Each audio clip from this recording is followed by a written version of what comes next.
नमस्कार, NDTV YouTube में आपका स्वागत है। कांग्रेस महासचिव और उत्तर प्रदेश में पार्टी की प्रभारी प्रियंका गांधी वाड्रा ने एक बड़ी मीटिंग की है और इसमें उत्तर प्रदेश कांग्रेस के तमाम वरिष्ठ नेता शामिल हुए। ये मीटिंग वर्चुअल थी और इस मीटिंग में खाने पीने की चीज़ों की कीमतों से लेकर पेट्रोल डीजल की लगातार बढ़ती कीमत और साथ में जो उत्तर प्रदेश में पंचायत चुनाव में 2 दिन पहले जिस तरह की हिंसा देखने को आई, इन सब मुद्दों पर बात हुई और कांग्रेस ने ये प्रण किया कि वो इन सब मुद्दों के खिलाफ सड़कों पर जमकर उतरेगी और योगी सरकार के खिलाफ मोर्चा खोलेगी। प्रियंका गांधी वाड्रा काफ़ी लंबे समय से उत्तर प्रदेश में कांग्रेस को पुनर्जीवित करने की कोशिशों में लगी हुई हैं। सवाल है कि कांग्रेस के पास उत्तर प्रदेश में क्या ऐसे आधार हैं जिसके बूते कांग्रेस आने वाले विधानसभा चुनाव में अपने लिए एक अच्छा मौका देख सकती है, एक अच्छी उम्मीद पाल सकती है, या क्या कुछ ऐसा नहीं है कांग्रेस के पास जिसके आधार पर ये कहा जा सके कि उत्तर प्रदेश में कांग्रेस को अभी भी लंबी लड़ाई लड़नी होगी और उसके लिए मंजिल अभी दूर है। किसी भी चुनाव में जीतने के लिए जो सबसे बड़ी ज़रूरत होती है वो जनाधार की होती है और जनाधार संगठन पे काफ़ी कुछ डिपेंड करता है और संगठन नेतृत्व पे। तो ये 3 अगर मूल बिंदु माने तो कांग्रेस के पास नेतृत्व तो है उत्तर प्रदेश में खुद प्रियंका गांधी वाड्रा का। संगठन की मजबूती की कोशिश की दिशा में प्रियंका गांधी वाड्रा लगातार काम कर रही हैं और उसके नतीजे भी देखने को मिल रहे हैं। जैसे कि करीब 15 साल बाद उत्तर प्रदेश में ब्लॉक स्तर पर जो संगठनात्मक ढांचा था उसमें नियुक्तियां या उस ढांचे को अब खड़ा किया गया है और इसी तरह ग्राम स्तर तक जाकर एक जो संगठनात्मक ढांचा होता है उसको बनाने की कोशिश हुई है। तो नेतृत्व है, संगठन को बनाने की कोशिश जारी है। बात आती है जनाधार की, तो जनाधार नेतृत्व और संगठन दोनों की सामूहिक जिम्मेदारी होती है और ये दोनों ही मिलकर तय करते हैं कि किसी भी प्रदेश में जनाधार किसी पार्टी का क्या होगा। कांग्रेस का जनाधार उत्तर प्रदेश में क्या है अभी किसी से छिपा नहीं हुआ है। आप चाहे 2017 का चुनाव देख लें, 2012 का चुनाव देख लें या 2019 का लोकसभा चुनाव देख लें, कांग्रेस पार्टी के लिए स्थितियां बहुत ही प्रतिकूल रही हैं और एक जनप्रतिनिधि चुनकर आने के लिए कांग्रेस को एड़ी चोटी का जोर लगाना पड़ता है और उत्तर प्रदेश में 2019 के चुनाव में कांग्रेस के लिए नतीजा किस तरह सिफर रहा ये भी किसी से छिपा हुआ नहीं है। कांग्रेस ने 2017 का चुनाव समाजवादी पार्टी के साथ लड़ा था। 2 नारे दिए गए थे उस समय, 28 साल प्रदेश बेहाल, यूपी बेहाल, और एक नारा दिया था यूपी को ये साथ पसंद है, यानी अखिलेश यादव और राहुल गांधी का। लेकिन ये दोनों ही बातें चल नहीं पाई, ये गठबंधन चल नहीं पाया और आशातीत सफलता जो है वो नहीं मिल पाई और बीजेपी 350 के आसपास सीटों के साथ सत्ता में आई, जबकि उस समय नोटबंदी जैसा मुद्दा भी आ गया था जिसके ज़रिए कांग्रेस ने ये कोशिश की थी कि उससे जो असंतोष पनपा है लोगों में वो एक जनाधार के तौर पे काम आए और पार्टी को सफलता मिले, जो कि नहीं हुआ। अब स्थितियों में ऐसा क्या बदलाव आया है कि ये माना जाए कि कांग्रेस 2022 के चुनाव में बेहतर प्रदर्शन करेगी। फौरी तौर पर देखें तो ऐसा कुछ नज़र नहीं आता जिससे ये कहा जा सकता है कि उत्तर प्रदेश में कांग्रेस के लिए मैदान हरा है या आने वाला समय कांग्रेस के लिए उत्तर प्रदेश में बहुत ही ज़्यादा एक कामयाबी वाला साबित होने जा रहा हो। इसके पीछे कुछ वजहें हैं। वजह ये कि जो संगठन था वो देर से खड़ा हुआ है और जो नेतृत्व है उसकी अपनी एक क्षमता है, वो पूरी क्षमता के साथ पार्टी को आगे बढ़ाने की कोशिश में जुटा हुआ है। लेकिन बात जहाँ तक आती है उत्तर प्रदेश की राजनीति की, तो कई ध्रुवों और कई धड़ों और कई दूसरे ऐसे मुद्दों पर बंटी हुई है जिसको लेकर कांग्रेस के सामने कई तरह की चुनौतियां खड़ी होती हैं। अव्वल तो ये एक कि विकास के मुद्दे की अगर बात करें तो सबसे बड़ी कोशिश ये होगी बीजेपी की कि क्या विकास के मुद्दे पर चुनाव हो या फिर उन मुद्दों पर जो कि बीजेपी के लिए ज़्यादा मुफीद है, क्योंकि महंगाई तो बढ़ी है, लोग तो परेशान हैं। कोरोना में जिस तरह की एक स्थिति पैदा हुई, जिस तरह से वहाँ पे लोगों की उत्तर प्रदेश में मौत हुई, जिस तरह से सवाल उठे स्वास्थ्य व्यवस्था पर, ऑक्सीजन की कमी पर, उन सब के बाद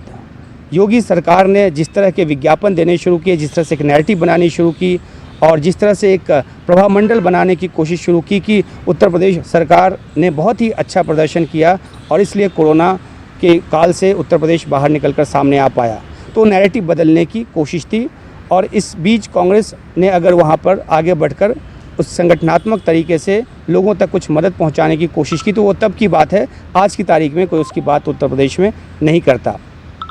दूसरी बात धर्म का आता है तो कोशिश बीजेपी की ये रहेगी कि धीरे धीरे इस मुद्दे को महंगाई की तरफ न ले जाकर, महंगाई की तरफ तो जाने ही नहीं देना है, ऐसे मुद्दों, ऐसे भावनात्मक मुद्दों पे लड़ना है जिसमें बीजेपी को एज मिले। तो सवाल यही है कि जो मुद्दे कांग्रेस चुन रही है, क्या वो मुद्दे नैरेटिव बना पाने में या उन मुद्दों के आधार पे चुनाव होगा तो कांग्रेस के लिए एक सूरत हाल नज़र आती है। लेकिन फिर भी वहाँ दो और पार्टियां हैं, मुख्य तौर पर समाजवादी पार्टी और बीएसपी। समाजवादी पार्टी ने पहले ही साफ कर दिया कि वो किसी बड़ी पार्टी के साथ अलायंस नहीं करेगी, बल्कि वो छोटे दलों के साथ जैसे कि आरएलडी और दूसरी ऐसी पार्टियों के साथ अलायंस करेगी। उसके बाद मायावती ने भी ट्वीट करके बता दिया कि वो किसी पार्टी के साथ अलायंस नहीं करेगी। तो जब दो पार्टियों ने, बड़ी पार्टियों ने तय कर लिया तो कांग्रेस तो वैसे ही तीसरी पार्टी के तौर पे अलग हो गई। अब जो जिस भी एक एंटी इनकम्बेंसी की बात की जा रही होगी सरकार के खिलाफ या बीजेपी के खिलाफ, या जो यूपी और दिल्ली में बीजेपी की डबल इंजन सरकार है उसके खिलाफ, तो वो एंटी इनकम्बेंसी वोट जो है वो ट्राइफर्केट होना, 3 हिस्सों में बंटना उसका तय है। समाजवादी पार्टी अपना हिस्सा ले जाएगी जो शायद थोड़ा ज़्यादा बड़ा हिस्सा हो, बीएसपी अपने दलित वोट बैंक और उन सब बातों की बात करके वो अपना हिस्सा ले जाएगी।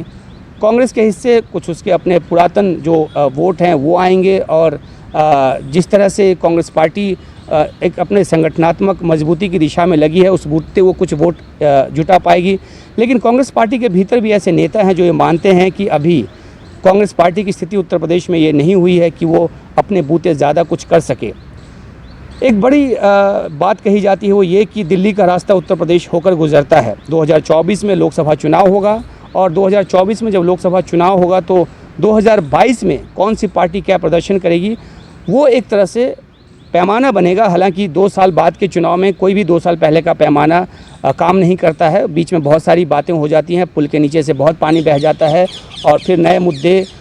सामने आ जाते हैं और उसके आधार पर वोटिंग जो है वो होती है। लेकिन फिर भी 2022 में उत्तर प्रदेश में बीजेपी कैसा प्रदर्शन करेगी इस पे काफ़ी कुछ निर्भर करेगा कि 2024 के लिए वो क्या नैरेटिव बना पाएगी। जानकार ये भी मानते हैं कि अगर 2022 में बीजेपी की स्थिति खराब रही, प्रदर्शन अच्छा नहीं रहा तो उसका जो साया है वो 2024 के लोकसभा चुनाव में पड़ेगा। और इसलिए बीजेपी का जो सेंट्रल लीडरशिप है वो किसी भी कीमत पर उत्तर प्रदेश को लूज नहीं करना चाहता और वो हर तरीका अपनाकर, हर तरह का नैरेटिव बनाकर उत्तर प्रदेश को फिर से अपने हाथ में लेने की कोशिश करेगा। बीजेपी के बीच की अंदरूनी खटपट की बात भी सामने आती है, हालांकि उस पर बहुत ज़्यादा कुछ लिखा बोला नहीं जाता। ये भी चलता है कि उत्तर प्रदेश में नेतृत्व किसके हाथ में होगा, बीजेपी का योगी ही करेंगे। बीजेपी के अंदर से ही अलग अलग तरह के बयान आते हैं, बाद में फिर ये कहा जाता है कि नहीं योगी ही हमारे लीडर हैं। तो वो सब बीजेपी की अंदरूनी एक बात है। लेकिन जहाँ तक ऑपोजिशन पार्टी के तौर पे कांग्रेस की बात है तो 2024 के लिए अगर उसे कुछ करना है तो उत्तर प्रदेश में 2022 में उसको अपना प्रदर्शन अच्छा करना पड़ेगा। एक और भी बात आती है कि कांग्रेस की तरफ से कहा जाता है कि वो एक राष्ट्रीय पार्टी है। एक बात सच है कि जिस तरह से pan India presence Congress party का है 2014 और 19 की हार के बाद भी, वैसा पैन इंडिया प्रेजेंस बीएसपी का नहीं है और एसपी का नहीं है। कुछ इस तरह के सुझाव भी आते हैं राजनीति के अलग अलग घेरे और खेमे से कि ऐसा कोई समझौता क्या पॉसिबल है जिसमें स्टेट में अपर हैंड जो है वो रीजनल पार्टीज़ को दिया जाए और सेंटर का यानी कि लोकसभा का जब चुनाव हो तो रीजनल पार्टी वो जगहें, वो सीटें कांग्रेस पार्टी के लिए छोड़ दे। इस पे बहुत मंथन हुआ है, बहुत विचार हुआ है, लेकिन ये एक व्यवहारिक तौर पे इसको नहीं माना जाता इस फॉर्मूले को, क्योंकि अगर एक बड़ी पार्टी, कांग्रेस जैसी बड़ी पार्टी अगर उत्तर प्रदेश चुनाव में खुलकर नहीं लड़ेगी, पूरी तरह से अपने बूते नहीं लड़ेगी,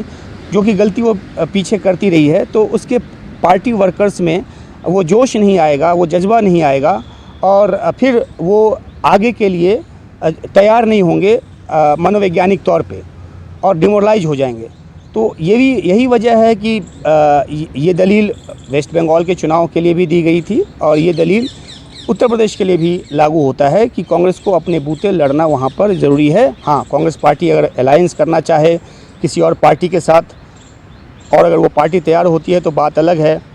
लेकिन अभी तो सूरत हाल यही है जो कि इस मीटिंग में सामने आई है। इस मीटिंग के बाद बात सामने आई वो ये कि प्रियंका गांधी 14 जुलाई से प्रदेश की यात्रा शुरू करेंगी। वो पहले भी करती रही हैं, वहाँ पे संगठनात्मक बैठकें भी पहले भी करती रही हैं। कोरोना काल में ज़रूर है कि उस पर थोड़ा ब्रेक लगा हुआ है, क्योंकि जो सामूहिक तौर पर बैठ के जो मीटिंग होती हैं उसके अपने कुछ रिस्ट्रिक्शंस हैं, और उस वजह से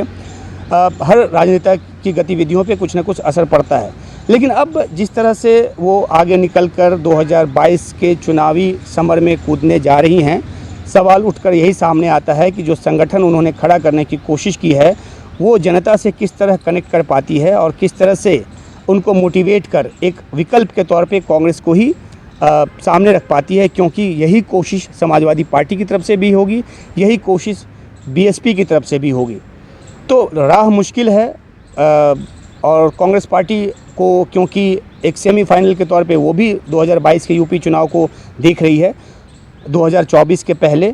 तो उसको भी अपनी पूरी ताकत लगानी होगी, जो कि वो लगाएगी। पर वो किस तरह फलित हो पाएगा ये कहना जल्दबाजी होगी। लेकिन जो पैरामीटर्स, जो क्राइटेरियाज जिसके बारे में मैंने आपसे बात की, उसमें कांग्रेस के लिए बहुत ज़्यादा कुछ अभी उत्तर प्रदेश में नज़र नहीं आता, और ये पार्टी के भीतर एक चिंता की बात भी है। कई लोग इस बात को भी गलत मानते हैं कि जिस तरह से पार्टी का संगठनात्मक जो एक बिखराव रहा उत्तर प्रदेश में, जो कि सबसे बड़ा प्रदेश है, जो जैसा कि मैंने कहा कि उत्तर प्रदेश से ही दिल्ली का रास्ता जाता है, 80 लोकसभा की सीटें हैं वहाँ पर, तो उसका खामियाजा कांग्रेस पार्टी को भुगतना पड़ा है, और उसका खामियाजा आगे भी भुगतना पड़ेगा। लेकिन शुरुआत अगर हुई है तो आगे के लिए कांग्रेस उम्मीद कर सकती है। फ़िलहाल कांग्रेस के लिए उत्तर प्रदेश की राह बहुत ही मुश्किल है। ऐसा नहीं कि कोई खुला मैदान है और कांग्रेस अपने बूते जाकर वहाँ पर बहुत कुछ कर पाए। देखना ये भी होगा कि आने वाले समय में क्या जो पार्टियाँ अभी किसी तरह के गठबंधन के लिए मना कर रही हैं, वह स्थिति को समझते हुए क्या गठबंधन के लिए सामने आती हैं।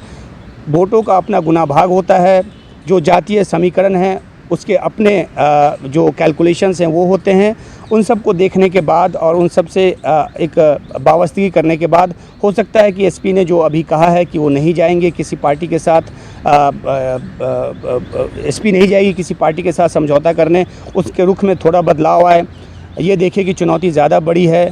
तो कुछ गुनाह भाग करके बात आगे बढ़े। और इन सब के पीछे जो चुनावी रणनीतिकार या जो पार्टी के रणनीतिकार हैं, चाहे वो एसपी के हों या कांग्रेस के हों, इन सब की अपनी भूमिका होगी। लेकिन फौरी तौर पे प्रियंका गांधी ने आज की मीटिंग के ज़रिए जो संदेश दिया वो यही कि उत्तर प्रदेश में ताकत के साथ लड़ना है। लेकिन कांग्रेस कितनी ताकत दिखा पाएगी, इस पर सवाल और इस पर नज़र बरकरार रहेगी।